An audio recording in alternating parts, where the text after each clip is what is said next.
Na ay mga panahon ang taong Bible study.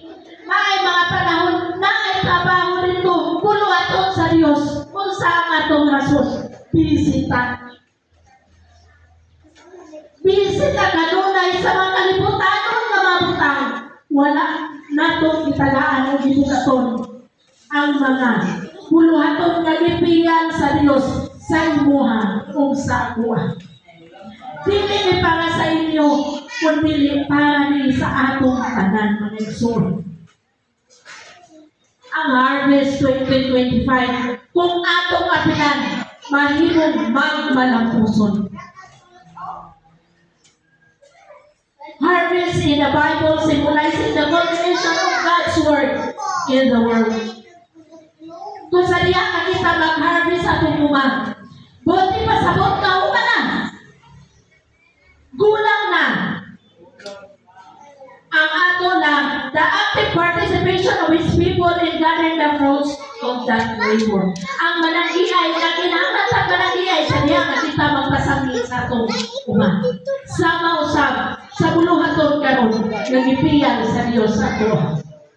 Ang goal to engage all entities within the ESCC territory in sharing the gospel and contributing to the global mission of making disciples for Christ.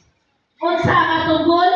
Making disciples for Christ. Kumusta man? Inviting ang atong tumong, inviting every workers of the division, union, conference, mission, educational institution, healthcare facilities, publishing house, and all supporting ministers to get involved in the repinning campaign. Tanan involved sa pag-harvest. Tungod kay ang alam ni Hunon. Daghan, kung jutay lamang ang mga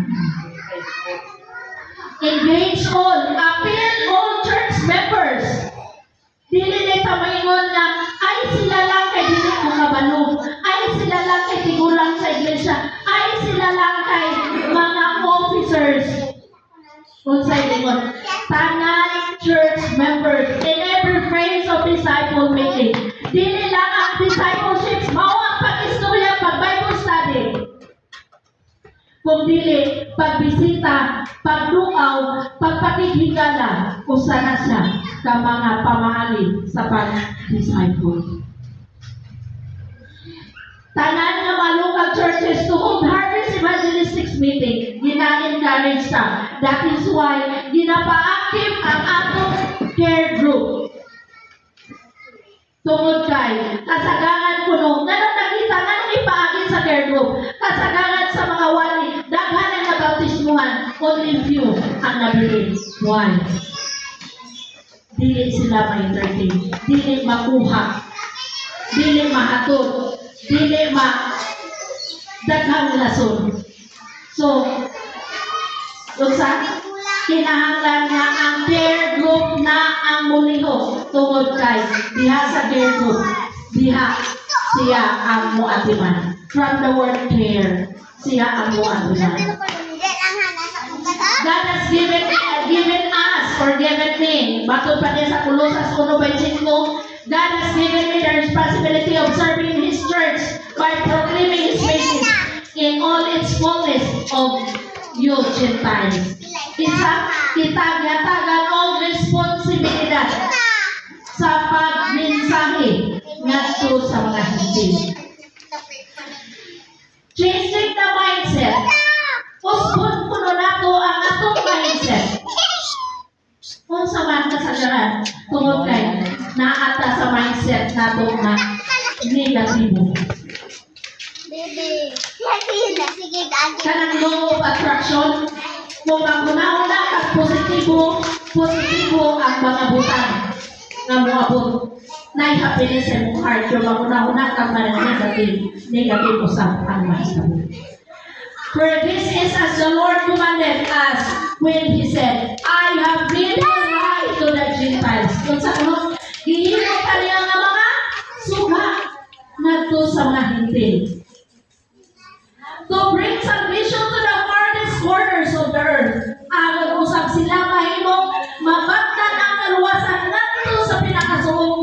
kalibutan. Tungod kay to bring salvation to the farthest corner, that the unreached and unentered city to the earth. And this message of salvation spread like wildfire all through the region. Sama ko nung kuyanap sama sa usaka kalayo sa lasang. Nabisan pa kung saan magpalong, dilit mapalong. Mauna ang pagpadasin kanato ni kabutagon. For every believer is mandated to go.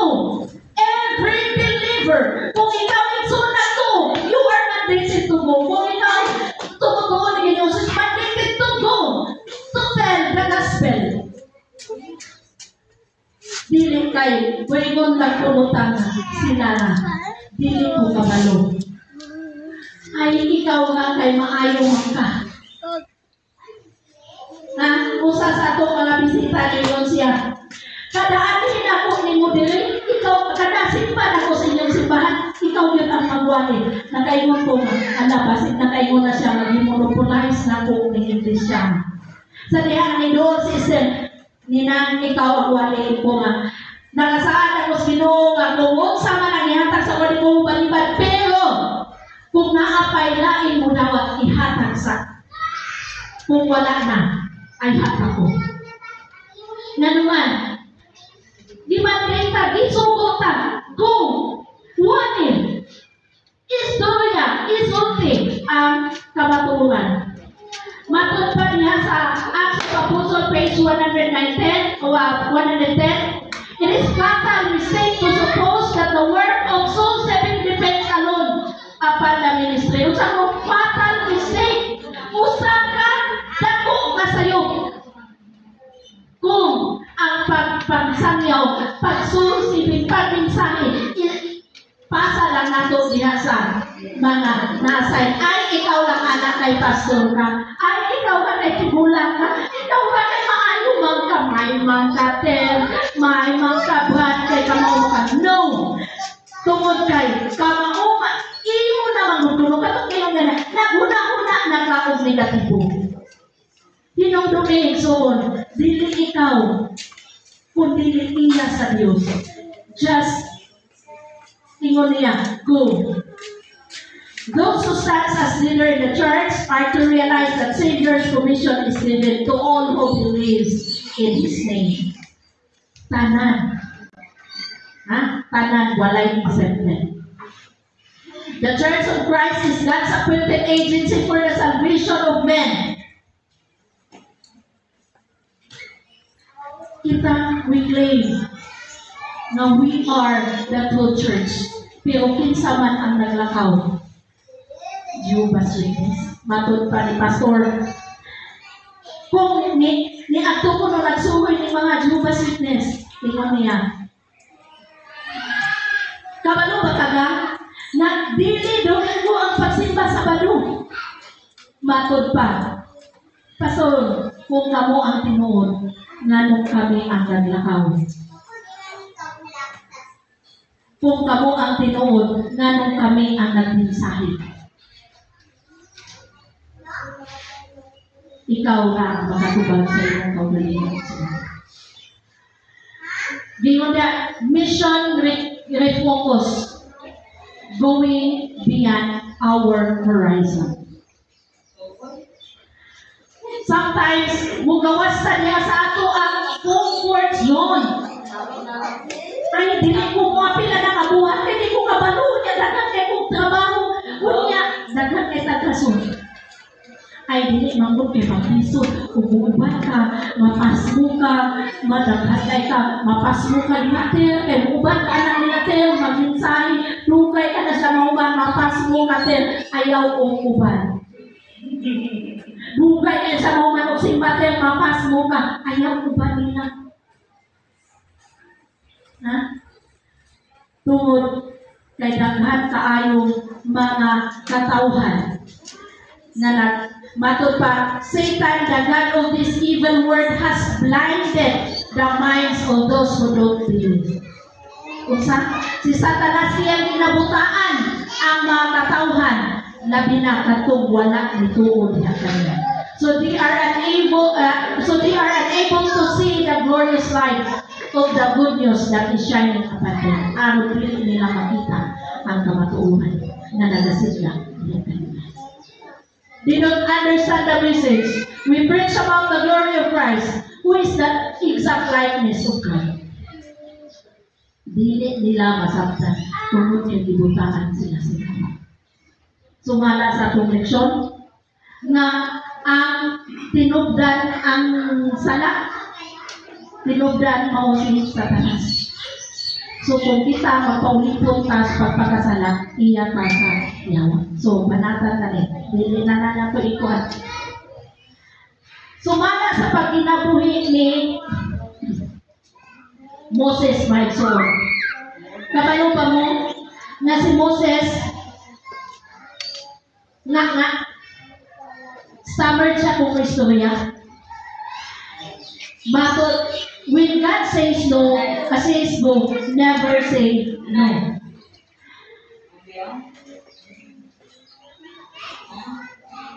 I will not go. Matod pa ni Moses, I will not go because I am not qualified. Dili ko mo ato Ginoo, dili ko kabalo, dili ko qualified anak. Now go, I am sending you to Pharaoh so that you can bring my people, Israel, out of Egypt. Gisubok siya. Aron mo, pagawas sa iyang mga katawan, pero yun niya, dili ko. But Moses said to God, who am I that I should go to Pharaoh and bring the people of Israel out of Egypt? Kinsagot ko, na magpagawas sa mga katawan, gikan sa kung ano ka Pharaoh, aron pagawas sa mga katawan, gikan sa Egypto. But Moses, who am I that should I go to Pharaoh? Who am I? Kusay kita, Lord, kung saan ako, di ko kabalo. Siya lang kay kabalo, siya lang kay maayo may istorya. Siya lang kay maayo mo kanta. The Lord can use most effectively those who are most sensible of their unworthiness and inefficiency. The more na gamiton sa Diyos, katong mga tao na humble at ubangan sa Diyos. Everyone whom the Lord calls should be distrustful of self and have full interest. Who am I that I should go? God answered, I will be with you. Muli ang tubag ni Rachel. Kinsa ko kayo mo'y pato, dili ko kabalo Lord, pero sa ingon sa Exodus 3:12, ako mag-auban sa ninyo. Dili ita mahadlok may suot. Nga naman, siya, kunsa, ang Diyos mag-auban ka na to. Di taman ang istorya, tungod kay ang Diyos uban ka na to. It's a promise. I promise I will take away from your misery in Egypt to the land of the Canaanites, a land flowing with milk and honey. Sa kalayo, but Moses answered to the Lord, but suppose the Israelites will not believe me and I will listen. They will not listen to what I say. What if Ginoo, hindi sila mutuo kung saya kong istorya? Diba? Hindi na natagong. I will be with you. I will be with you. Pero dapat nyo tayo, don't ko no. Don't be okay yan sila mutuo na kung saan lugar na ko. Ayaw na nagbunaw na. Ang importante na kahimo tapang istorya. Dili ato ang conversion may suon. Iya sa Holy Spirit, ang ato is tell, go and tell, go and tell. What shall I do if they say that you did not appear to me? Ingon niya, kung sabi ako buhat ng Ginoo, kung mayon sila, wala mang kulay mong ipakita. Kaya wala mang sila kakita ni mo nga nag-istorya ta. Naghandid kay Tatisun. But Moses said, no Lord, don't send me. I have never been a good speaker. Sa nakakita ka na ko, ayaw ko ipadala. Ako. Hindi kayo kumakayo may istorya. And I haven't become one since you began to speak to me. I am poor speaker. slow and easy. Di ba kung sabi ko, ikaw lang din, anak ma'am, kaya naisraman ka. Oh, hindi ba pa maisrahay niya, kung sa si Moses ginamit sa binungan na siya. Apan, but Moses answered, "No, Lord, please send someone else." Sabi ko, Ginoo, kamita lang yung langit, ayaw lang yun ko. God chooses our availability over our ability. Ang atong pagka-available, mo gigamit sa Diyos, dili ang atong pagka-ability, ang atong abilidad. Wala kang base ang Diyos, maisramang ka, mag-uumamang ka, negosyante ka, kung dili kitang tanan gi-commission, go and tell. The Lord can use most effectively for those who are most sensible of their own unworthiness. And this is the Lord become angry with Moses. Nasuko na ang Diyos. Bisag iunsa sa ingon, ayaw na di ka malangga. Ako na'y bahala. Uuban ko ni mo. Pero unsa ingon, Lord, pakita na kong lain. Naman si Brady na, naman si sister, naman si mama, si Seth, naman si pastor. Pero ikaw ang bibili. Mo istorya sa imong silinan. Mo istorya sa atong igsuon. Mo istorya sa atong anak. Mo istorya sa atong mga kaparyentihan. Mao na ikaw ang giuna og pili. Mao na kita ang giuna og sulod niini nga sakayan tungod kay kita adunay bulong.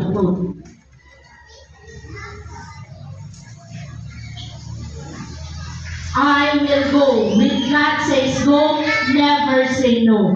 Say, I will go. I will go. God says go, we will go. Ha? Sa kinabuhi ni Jonas,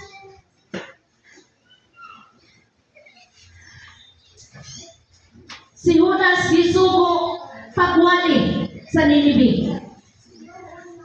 Ingon niya, I will not go because I am not qualified. I will not go because the people there are not receptive. This is na maminaw. Nanong ako mag-inuwi pa ito dito dito? Nagkapi ba ka ba noon? Una-una siya. Wanto ba ko? Hindi. One day, long ago God's word came to Jonah, anak ni Amitai. Ningdakan siya. Wala siya itungan sa gisugo sa Diyos. This is the city of Nineveh. Gamay na lang yung mga igsuon ha. Ang syudad puno sa mga bulawan, silver, gold, tanan nga kabtangan, tanan nga treasure, anaan dito. Uncounted wealth. Grabe kasapian nga syudad. Apan, nakakita siyang barko na kaingon sa Tarsus. Nisakay siya. Ha? Gikan sa mauni ang dapit ni Jonah, ni Jonas, sa upa. Gikan siya dire, paingon sa Ninive, 550 miles na punta. Pero, ang Tarsus layo pa, 2,500 miles. Wala siya ni ato sa Ninive. Instead, ni ato siya sa Tarsus. O atong nasayran ng sulilanon. Nga, gingon din na, you cannot run, but you can run, but you can't hide. Matod pa ni Louis Barrow. Kusani siya kabuksidor nga nidaog sa heavyweight champion between 1936 and 1948. Ingon niya, pwede ka mo dagan, apan pili ka pwede mo tago. God says go, never say no. Tungod kay gusto sa Dios apton ang mga wala pa naabtan sa maong mensahe. Nakasibukas, nagtulog-tulog, naglilog na, nandun sa amin, nagkayog na sa dagkong nga unos.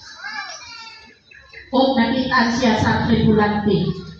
Matod pa niya, throw me into the sea, Jonah said, and it will become calm again. For I know that this terrible storm is all my fault. Isa iinabay ko, iitsa ko sa dagat, ang piling dagkong unos muundang. O sa diha, giitsa siya ang Diyos nag-andam pupunta. Dakong isda alang sa pagdala kang punas ngadto sa Ninive. Naay mga rason nga ubalibat talaga kay rason, pero ang Diyos mangisay paagi kung asa kanya gamitin. Sila sa adlaw sa dagat asayang sunod sa ginawa sa isla, tulong adlaw, tulong kagabi. When God says go, never say no. Then the word of the Lord came to Jonah the second time, saying, arise, go to Nineveh, that great city. Oh, nagmensahe na siya. Ha? When God says go, never say no. Nasilutan ba ang Nineveh? Nasilutan ba sila? Wala. Tungod kay naminaw ang Panginoon. May suod, una-una ang ginaya nato nga dili sila maminaw. Apat ang sahad sa Dios, I will be with you. So nilikaw tungod may suod. When God saw the people had stopped doing evil things, He had pity and did not destroy them as He had planned. Sa diha nga ang Diyos mupadala sa iyang mga katawhan ngadto sa grupo sa mga dapit sa mga katawhan nga wala pa nasayod sa kamatuonan. Ang Diyos usa ka milagro nga gigamit si Jonas aron maluwas ang maong katawhan. When God says go, never say no. Ano man, tungod kay ang Diyos mag-ubang kami. By the grace of God, kanina ministry, kanina atong ang buluhaton karon Harvest 2025.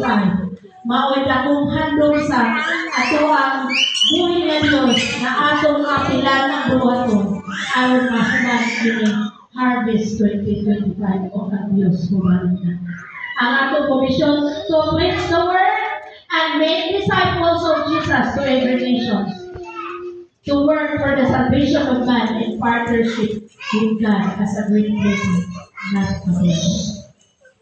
So, ninig ka po tuhon, when God says no, when God says no, never say no. I will go. I will say no. Say no, I will go. Never say no. So, hindi ka mo sagot, never say no, we will go. We will tell sa atong mga kaparyatihan, atong mga anak, atong mga igsuon, atong mga kaliwan, tungod kay kita ang adunay tahas sa pag-istorya sa matag usa ngadto kanila. Mayo ko to. Sorry, nakalapas with that 6 minutos. Mayo ko to at isa lang.